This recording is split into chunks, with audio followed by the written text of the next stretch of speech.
So, good morning mga ka-caregiver. It's me, Eunice. So, today, pasok na ako sa work ko. Medyo pagod. Then, I bring my baon and my bag. Yan. So, sagot ako uli ng comment dito sa TikTok.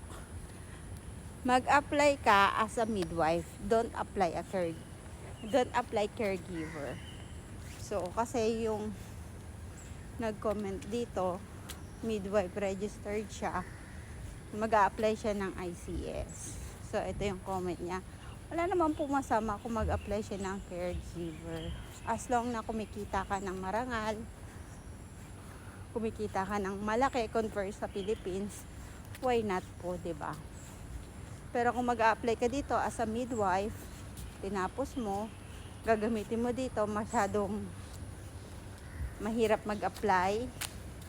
Maraming test kang gagawin, exam, ganon. So, yun. Siguro kung gusto niyo na madaling trabaho, madali bang applyan?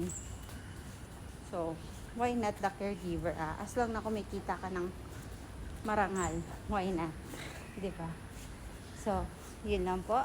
Ingat ka and God bless.